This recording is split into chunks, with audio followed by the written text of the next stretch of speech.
it appeared that maybe they weren't allowing him to get onto the court for the trophy presentation. And he may be such a big silly. He's used to not wearing a credential around, right? Especially when he's home in Toronto. But maybe he was on the road, wasn't wearing it, thought he could just walk out. Cop doesn't see a credential, doesn't know who he is. Just it's a guy in a suit. He's got to stop him if he doesn't have the credential, and then a scuffle ensues. But this is just me personally. If I'm Ted Leonsis and the Wizards organization, I believe that this is the guy who can turn our fortunes around. Yep. Given what's going on with John Wall being out probably for all of the season with his injuries and his huge fat contract and only having 5 guys under contract. If I believe that's the guy, this wouldn't stop me. No. No, absolutely not. This is such they're a not blip. pulling their offer off the table. No. Because of this. That is not. Now, if you told me I had a history of 10 of these, I know you said that there was another incident from a couple of years ago, then maybe I would have some pause. Well, I think the incident I'm referring to, I believe somebody might have been taunting him, and he got on a mic and maybe dropped an F-bomb. Okay. I mean, who hasn't he's done emotional. that? Everybody in this room has basically done something close to that at some point.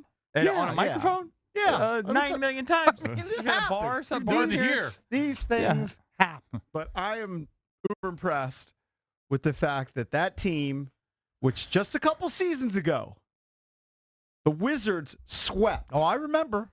Has now won the NBA championship.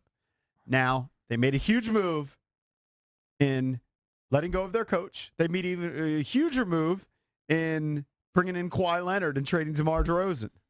It was a bold move by him. And then another move, bringing in Marc Gasol. Because Valanciunas is a good center in the NBA. He's not Marc Gasol. All right, let's It go. all worked out. Let's go to PJ in Reston. PJ, what's up, man? You're all in the Junkies. How are you, buddy? Happy Friday, guys. I think the Raptors GM is the picture-perfect guy for us to get. 99% of cops are amazing. I would not really speculate too much on this thing with the cop because we don't really know. There's a lot of projecting and assuming, and just like we wouldn't want anyone to do that to us, we should get kind of just let for both the cop and the Raptors guy. We should just let all the information come out first. Of course. And also the draft. I think the draft is we can do great with number 9. The draft is a lot deeper than people are giving it credit for. I'm surprised when people say it's not deep. You got guys like the 2 guys from Gonzaga, Clark and Rudy Hashimura. They're not even projected top 10. Bol is projected 11. These are in some years, these will be lottery guys. Cam Reddish, we maybe would get him at 9.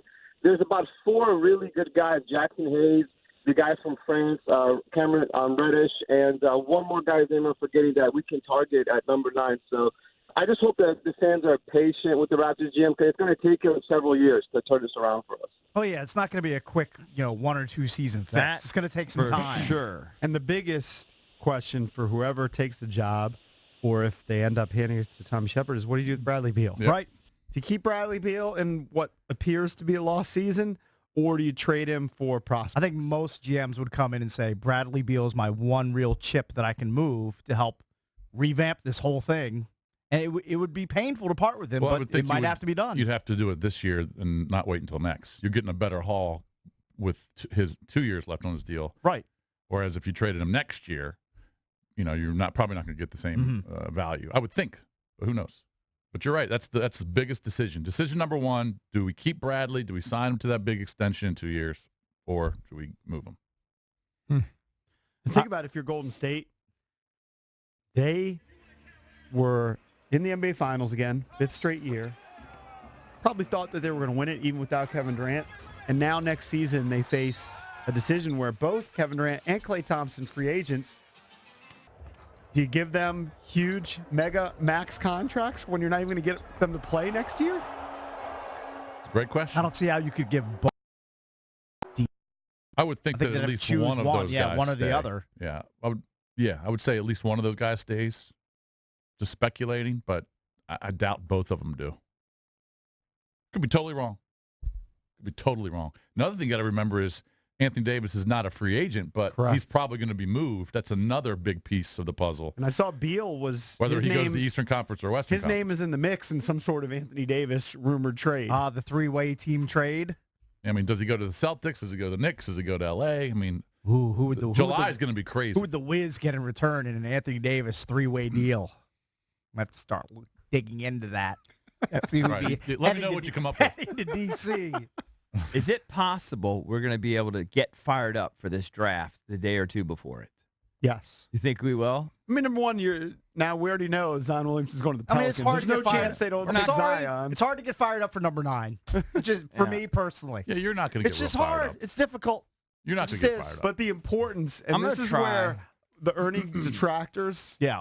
probably justified that a team like Toronto valued their picks and were able to unearth some of these guys. Oh, I know that. And the Wizards just Somehow traded him somehow off and sold Ujiri, picks Ujiri over and found, over and over again. He found Siakam at, I think it was 27 in the first round. The guy's developing into a really good NBA player. He had 26 last night. He's not a superstar, but he's trending in that direction. He had a huge bucket for them, driving the basket. I don't know if it was about a minute left in the game, and hit a floater. Draymond Green tried to pick his pocket. He went around, kind of Euro-stepped, and hit a floater. Huge shot for them. Van Vliet hit 3 huge threes, undrafted guy Right. on the Raptors.